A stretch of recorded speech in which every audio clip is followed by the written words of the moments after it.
Fala galerinha, tudo beleza, gente? Hoje nós vamos falar como acertar as questões mais importantes da prova de Química do Enem.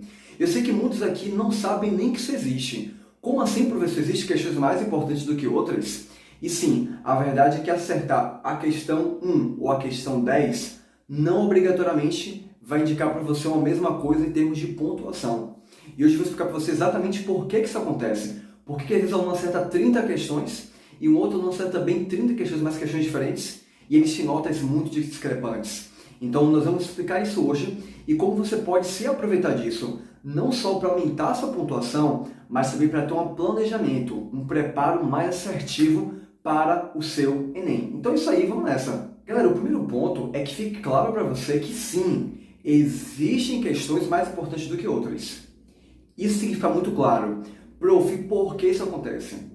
Galera, basicamente, a nota do Enem, ela não é simplesmente um somatório de seu número de questões e pronto. Não é tipo, quem acertou metade da prova tem metade da nota. Não é assim.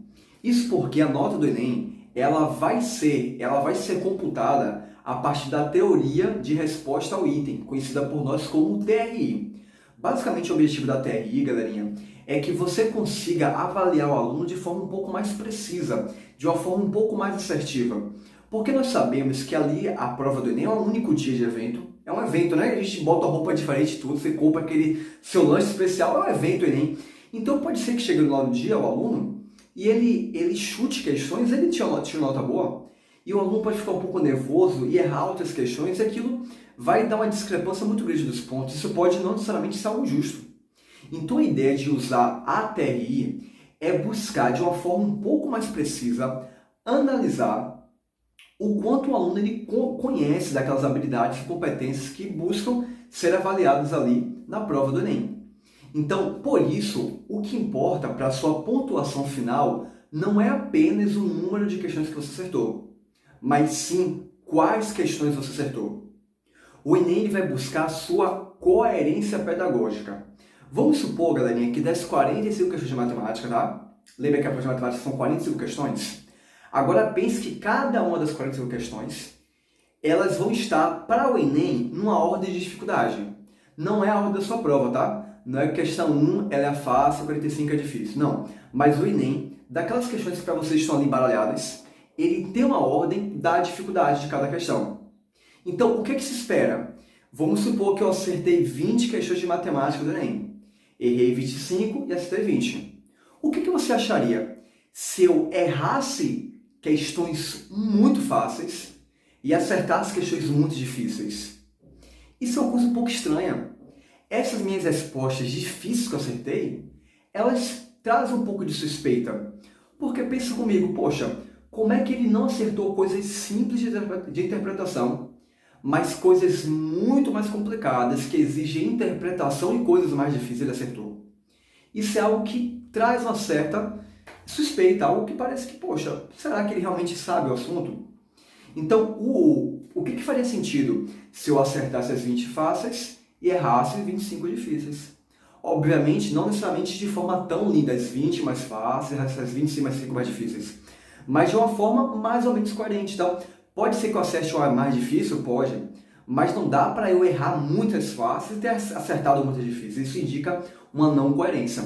E o Enem, segundo a correção pela TRI, ele vai favorecer, ele vai privilegiar aqueles alunos que apresentam a maior coerência pedagógica. Então, o que faz uma questão valer mais do que outro? Como aquela questão ela se encaixa nos seus outros conjuntos de acertos e erros. Então, de acordo com o seu padrão de respostas, aquilo ali vai indicar para você aquele acerto uma coerência pedagógica ou não. Então, justamente por isso que uma questão do Enem, ela vai valer mais pontos do que outra. Tá certo? Esse ponto aqui inicial é muito importante. Então, o que eu quero dizer com questões mais importantes? Eu quero falar principalmente sobre aquelas questões que mais facilmente vão contribuir para você ter uma coerência pedagógica. Então, tem questões que, quando aparecem, elas tendem a ser muito difíceis. Essa questão não é que você não vai estudar para aquilo, mas ela tende a não ser a mais importante. O grande problema é quando você pega aquela questão bem introdutória, que todo mundo acertou, mas que você errou aquela questão. Aquela questão, aquele erro, ele tende a te prejudicar muito em termos de sua TRI. Então, por isso, quando você vai estudar, é muito importante que você tenha um olhar sobre aqueles assuntos que vão apresentar uma recorrência maior e que tendem a ser mais fáceis.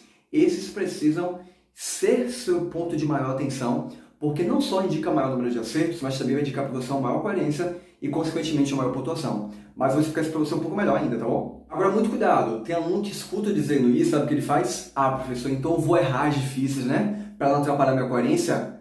Não, em hipótese alguma você vai fazer isso. Toda questão acertada, ela vai aumentar sua nota. A questão é o quanto vai aumentar a nota. Em hipótese alguma, você deve errar uma questão.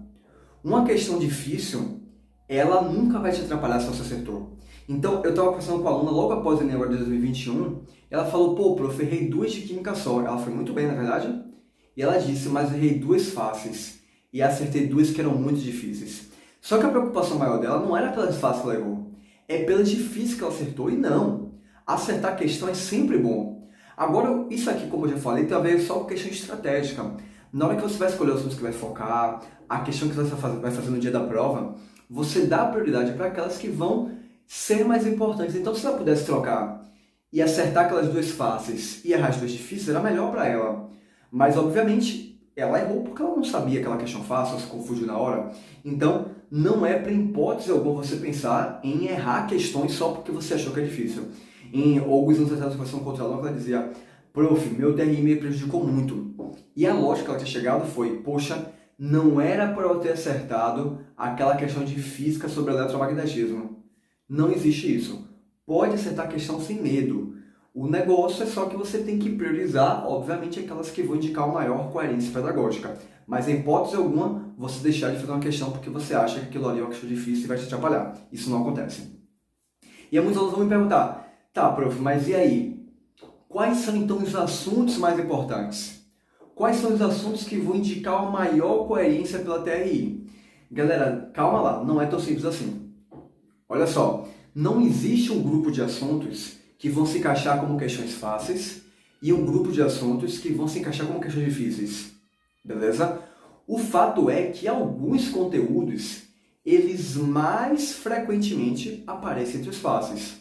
Alguns mais frequentemente aparecem entre os difíceis. Mas isso ainda não é uma coisa concreta, nem uma coisa oficial. Então, um exemplo, questões de reações orgânicas são questões tradicionalmente difíceis. É uma questão que normalmente vai ser uma questão difícil na prova. Só que no Enem de 2021, o Enem colocava que você queria fabricar sabão e perguntava o nome da reação que fabrica o sabão.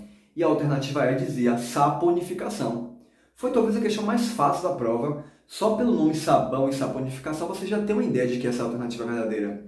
Mas isso é um conteúdo de reações orgânicas. Então, o grande problema é que o aluno pode pensar, não, reações orgânicas não importa porque não, é muito difícil e tal. E assim, pode acontecer. Eletroquímica tende a aparecer questões mais difíceis na prova. É um dos assuntos, para mim, mais difíceis da prova de Química. Nesse ano de 2021, na prova impressa, foram 3 questões de eletroquímica, além de uma questão que fazia uma interdisciplinaridade com a física, tá? Que eu não estou computando aqui. Mas dessas 3, eu posso dizer tranquilamente que pelo menos uma era muito fácil, que era a questão só de analisar NOx, e tinha a segunda questão que ela era mais ou menos fácil também, não era muito difícil não. Tinha que analisar um pouco do texto, com bastante cuidado e tal, e a questão ela se desenrolava bem. Então assim, existem assuntos que normalmente são mais difíceis? Existem. Agora, não dá para você simplesmente dizer, então esse aqui eu não vou estudar. Mas assim, naquele momento em que a gente precisa optar por quais assuntos eu vou priorizar, saber aqueles assuntos que mais facilmente são difíceis te ajuda um pouquinho. Então, por exemplo, eletrólise. Eletrólise é algo que cai pouco na prova de Química do Enem. E quando cai, tende a ser uma coisa difícil. Isso quer dizer que você não vai estudar eletrólise? Não quer dizer que você não vai estudar. Mas quer dizer que na hora de escolher entre eletrólise, que cai pouco, e que costuma ser uma questão difícil, que pouca gente vai acertar, e aquela outra questão, que é uma questão que cai muito, e que normalmente é uma questão mais fácil, que muita gente acerta, quando você vai escolher, gente, você tem que optar por estudar aquilo que cai mais e que é mais fácil. Galera, no mundo ideal, você vai estudar todos os assuntos, não é verdade? Mas assim, na prática, o que é comum é que no planejamento existam falhas ao longo do ano. O que você não pode fazer é falhar na parte mais importante. Você pode falhar naquela questão que cai pouco e que é mais difícil. Então isso te ajuda muito nesse momento de escolhas, você saber o que é prioridade e aquilo que não vai ser para você uma prioridade, beleza? Então você me escuta falando muito aqui também, né? Sobre a questão de você focar naquilo que quer mais, aqueles top 15 de assuntos que são os mais cobrados. Mas isso também agora entra na análise, não só saber o que é mais cobrado, mas o quão difícil pode ser aquele conteúdo. Tá me entendendo? Então, olha só, eu dei exemplo de eletrólise, né? Outro exemplo, titulação. Titulação cai pouco no Enem. Talvez eu tenha que falar que titulação você não sabe nem o que é. Então cai pouco, não é que nunca caiu, inclusive teve uma questão de 2021 sobre isso, beleza? Mas tende a cair pouco e quando cai, tende a ser questões mais difíceis. Agora tem uma outra questão que é o quê? Estequiometria, por exemplo, é uma coisa que cai muito e muitos alunos vão achar difícil, mas cai muito. Tá no top 5 do Enem. Então você não pode também se dar o luxo de pegar uma questão que às vezes aparece 2, 3 na prova e dizer, não, isso aqui é difícil, não vou estudar. Então aqui basicamente existem 2 fatores para estar sempre diante dos seus olhos. Quais são os 2 fatores? Quanto cai daquele assunto, a incidência daquela questão e também o grau de dificuldade que normalmente aparece. Aqui você vai fazer basicamente um jogo de cintura esses 2 fatores. Qual é a questão mais importante do seu planejamento? É aquela questão que cai muito na prova e que tende a ser uma questão fácil. Então, quer ver um exemplo? Muitos alunos menosprezam um assunto chamado estudo da matéria, que a gente estuda as propriedades das substâncias, como a densidade, temperatura de fusão e ebulição, a gente estuda a diferença de processo químico para o processo físico. Muitos alunos acham tão fácil que eles menosprezam, mas é o contrário. É essa questão que você tem que se garantir, porque ela cai muito e é uma questão que normalmente vai ser fácil, te indicando muita coerência pedagógica. Então, justamente por isso, você precisa dar uma atenção maior para esse assunto. Então, qual é a questão mais importante? Aquela que cai muito e que tende a ser a questão mais fácil. Qual é a questão menos importante? Aquela que tende a cair pouco e ser a questão difícil. Nesse meio do caminho, tem algumas que caem mais ou menos e que é mais ou menos difícil. Tem algumas que são difíceis, mas caem muito, como estequiometria. Tem aquelas que são muito fáceis, mas que caem pouco. Então, isso vai te ajudar a saber o que é prioridade. Em hipótese, eu vou dizer assim, ó, não estude esses assuntos. O ideal é que você estude todo. Quando eu trabalho nos meus cursos, é sempre completo, a gente mostra todos os detalhes. Mas eu sei que na prática, nenhum aluno chega no final do ano e ele estudou todos os assuntos. Pelo menos não como deveria. Fez todas as atividades, assistiu todas as aulas, fez todo... Não, sempre falta alguma coisa. Mas o aluno ele não pode faltar naquilo que é prioridade. Então, ter esse olhar é muito potente. Isso te traz paz naquele dia que você procrastinou um pouquinho, você sabe, poxa, eu procrastinei um pouquinho, mas assim, ó, aquele assunto lá que eu procrastinei, eu sei que ele tende a cair menos. E se ele cair na prova, muita gente vai errar essa questão. Então isso te traz um pouco mais de segurança e aquela tranquilidade de saber que é aquilo que mais facilmente vai cair e que mais facilmente vai te indicar uma boa coerência àquilo que você estudou muito bem estudado. É bom deixar claro também que cada aluno tem sua fase, né? Cada aluno tem seu momento agora de estudos. Então, não sei se você jogava, quando eu era da idade de vocês, né? Não, mais novo, vamos botar aqui uns 10 anos, talvez um pouco menos ainda. Eu jogava Super Nintendo, Super Mario hoje. Eu acho que você talvez já tenha jogado Mario hoje. Mas assim, basicamente, o Mario ele vai fazendo fase por fase e ele sempre vai resgatar a princesa no final, ter sempre a história do tipo. Mas assim, inclusive nessa época, gente, se você salvar o jogo é a coisa mais difícil do mundo. Se você salvar o jogo, daqui a pouco o jogo estava apagado. Jogo de futebol, por exemplo, você tinha que salvar um password para usar o password para depois ver de onde você salvou o jogo. Só que o password era um conjunto de, às vezes, quase 50 letras. Você tinha que pegar o caderninho, escrever lá o password todo. E às vezes você escrevia o diário a letra errado e depois que você voltava da fase que você deixou, você perdia, enfim. Mas onde eu quero chegar? Eu quero chegar que cada aluno está na sua fase. Então assim, vamos pegar um aluno aqui mais iniciante. Olha só como isso aqui eu vou te falar ser potente. Porque o aluno ele pensa assim, poxa, eu preciso agora acertar tudo de química. Se você está na fase 1, um aluno que teve muita dificuldade com química, está começando agora, você precisa primeiramente se garantir nisso aqui, ó, nessas 7, 8 questões que são mais fáceis e que tem muita incidência. Se você pegar a prova de química do Enem, tem ali um número bem considerável de questões que caem com muita frequência e que são questões fáceis. E se você acertar aquelas questões de muita incidência que são fáceis, aquilo vai te indicar muita coerência. Isso vai fazer com que sua nota aumente muito. A sua nota vai indicar como se você fosse um aluno bem avançado. Alguns alunos que infelizmente acertam mais, mas sem essa coerência, vão ter a nota mesma de você que acertou menos questões. Então, nesse momento que você está na fase inicial, você precisa muito caprichar em alguns assuntos. Você precisa, é claro, focar naquilo que vai ser base, né? Então, por exemplo, não dá para saber química orgânica sem entender as funções principais, senão dá simplesmente tudo em bola.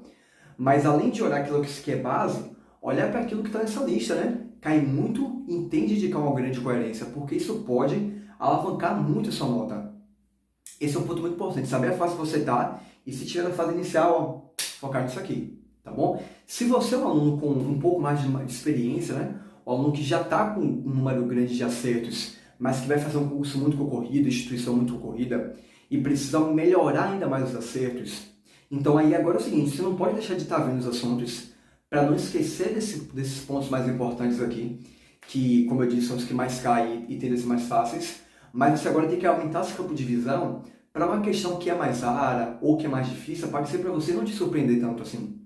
Então o aluno, quando vai avançando mais, vai ficando mais desenvolvido no conteúdo de química, ele começa a perceber coisas que o aluno iniciante ele não percebia ainda. Para esse aluno, talvez essa questão mais difícil seja a diferença. Porque para o aluno que quer fazer uma faculdade muito difícil, né? Às vezes precisa acertar 12 questões de química das 15, 13 questões de química das 15. Então, nesse caso, aquele detalhezinho, ele tende a ser mais importante para você também, tende a ter um peso para você. Mas você não pode deixar de se garantir naquilo que é básico, aquilo que é fundamental. É muito comum um aluno que ele começa a ir bem, ele menosprezar essa matéria. E aí ele foca nas que ele tem dificuldade, no ano seguinte ele tropeça naquele que tinha mais facilidade. Então, assim, mesmo para você que tenha muita facilidade com química, que foi bem na escola em química, ou até no próprio Enem, você precisa ter uma rotina de estudos muito bem pensada, porque você tem que chegar à química agora como seu diferencial. Você tem que ver em química a matéria que vai te dar uma possibilidade de fazer isso aqui com suas notas naturais. E não simplesmente você dizer, não, então agora eu vou desleixar um pouco em química e vou focar em outra matéria. Não, você precisa se garantir bastante nisso aqui também, beleza? E aí, galera, é o seguinte, eu vou falar para você um pouquinho sobre como é que eu faço para fazer essa leitura de cada questão, entendendo o que é mais fácil e o que é mais difícil. Entender aquilo que cai mais e aquilo que cai menos. Obviamente, galerinha, essa não é uma análise simples, não é uma análise intuitiva. Frequentemente, nos meus vídeos, quando eu dou aula de um assunto, né? Vou dar aula aqui de eletroquímica, de reações nucleares, vou dar aula aqui de ácidos e bases. Eu começo a aula, normalmente, se pegar meus vídeos, você já vai acompanhar mais tempo, você vai ver que eu faço isso com muita frequência. E eu começo o vídeo dizendo, ó, isso aqui, o tópico mais importante é esse assunto ele tá no top 15 ou não tá. Então essa análise que eu tento fazer a vocês. Mas obviamente não é uma análise tão simples assim de ser feita. Eu vou dizer exatamente como é que eu faço isso e como é que eu trago isso para os meus cursos, para as minhas aulas de forma geral. Primeiramente, galerinha, fazer muita questão. A melhor forma de você entender a prova do Enem é fazendo a prova do Enem várias vezes. Não é pegar uma prova só. Às vezes os alunos eles têm a impressão de que algo cai muito e na verdade ele só achou isso que ele fez uma única prova. Então, às vezes, no ano dele caiu aquilo muito, mas pode ser que nos últimos 10 anos isso não foi uma coisa tão frequente. Então, é importante fazer muitas questões, treinar bastante isso. Eu, galerinha, como eu só tenho que estudar química, né? No meu caso, eu só estudo química. Então, eu já fiz todas as provas infinitas vezes. Várias vezes. Então, eu pego aquela prova, eu não só faço, eu vou lá e disseco aquela prova até o limite. E hoje, para você ter ideia do quanto eu comprometido nisso, de entender bem a prova, eu já faz algum tempo que eu vou pro Enem, sento lá na bunda da cadeira e faço Enem que nem todo mundo. E olha só, eu não faço entrega e vou embora não, viu? Eu vou até o último minuto, tanto que desse Enem de 2021, eu fui o último a terminar a prova. No primeiro dia, eu fiquei entre os 3 últimos, tive que assinar a bendita daquela lista, né? Assinar a ata. E no segundo dia eu fui o último a acabar. Então eu realmente vou lá porque eu quero sentir, só para você ter ideia, a minha primeira questão de química da prova do Enem de 2021 era a questão de estequiometria. E eu quase errava, porque eu ia trocar os lugares em uma conta de regra de 3, gente. Naquela hora eu fiquei, meu Deus! E depois eu quase esqueci de calcular o rendimento. Eu fiquei, meu Deus, gente, é muito detalhezinho. Então esse tipo de coisa que eu só vivencio na hora da prova, entendo com a dificuldade do meu aluno. Então isso me faz perceber o que, caramba, quando aparece a questão de cálculo, existem aqui algumas coisas que trazem complicações a mais do que questões normais que não envolvem cálculo. Então, normalmente as questões que têm cálculo, elas tendem a roubar muito do seu tempo e tendem a ser mais difíceis. É uma tendência, não é que não tenham questões fáceis de cálculo, mas normalmente elas vão dar uma travada assim. Então, quando a gente pega questões aí questões aí envolvendo cálculo, isso normalmente tendem a ser questões que aparecem entre as mais difíceis, né? Mas como eu estava dizendo, então, eu vou lá fazer a prova justamente para entender bem a prova, entender bem a questão. Então, essa questão de você estar ali o tempo todo fazendo as questões, isso realmente é uma coisa que vai ajudar você a perceber esses padrões do Enem. Agora, é claro que se você puder ter um acompanhamento em que você consiga olhar para aquilo ali, saber desde o início quais são os pontos mais importantes e você verifica isso na prática nas questões, isso vai ser ainda mais poderoso, tá bom? Um outro detalhe também, galerinha, é o seguinte, nos meus cursos, né, eu tenho uma rotina de acompanhamento individual dos alunos.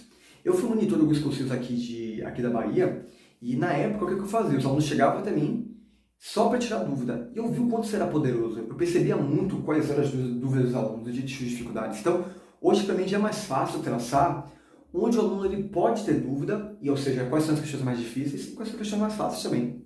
Isso realmente me ajuda bastante. E hoje nos meus cursos, né, eu sempre estabeleço compromisso com o meu aluno. Tem uma dúvida lá, pode me mandar que eu vou tirar todas essas dúvidas.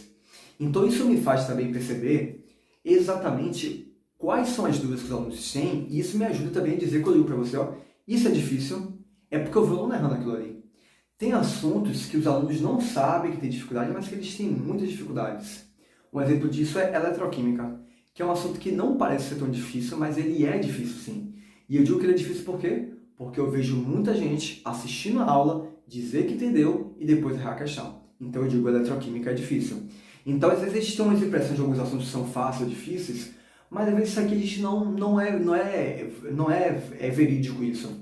Então essa conversa que eu estou com meus alunos, eles ajudam bastante nisso. Então eu recomendo que você sempre também busque estar com outras pessoas conversando sobre isso, trocando dúvidas, respondendo a dúvida do colega, pedindo para que ele responda a sua dúvida também, porque esse olhar, essa conversa, realmente te permite ter uma visão um pouco mais ampla daquilo ali. Agora, é claro que a opinião de um único colega não pode ser para você um norte se aquilo é ou não difícil, porque é a opinião de um colega. Então, sempre que você puder, assim como falar aqui de química, mas de outras matérias, né? Ter esse olhar e olhar para esse assunto, se isso é fácil ou difícil, isso é muito importante. E a conversa com os colegas vai complementar esse seu pensamento. Então é isso, galerinha. Basicamente, o que eu disse aqui para vocês é claro que o ideal é estudar tudo, mas se você puder, foque naquilo, faça o planejamento, focando naquilo que é mais importante, naquilo que cai mais. Então, isso aí, gente, é um diferencial muito grande para você aumentar a sua nota, você estudar um pouco mais em paz quando não puder estudar algo que você sabe que vai ser um pouco mais difícil e tudo mais. E isso tende a ser muito eficaz para aumentar realmente suas notas. Então, eu espero que tenha ficado tudo claro para vocês sobre como funciona a TRI, sobre como é que você pode usar isso a seu favor, como é que eu faço análise das questões para saber quais são difíceis, quais são fáceis, como é que eu aplico isso dentro das minhas aulas, dentro dos meus cursos, da minha metodologia. E é isso que eu estou para dizer para vocês. Espero que isso te ajude muito, tá bom? E no mais, não esqueça de deixar seu like aqui, seu comentário. E é isso. Um grande abraço e até nosso próximo encontro. Tchau, tchau.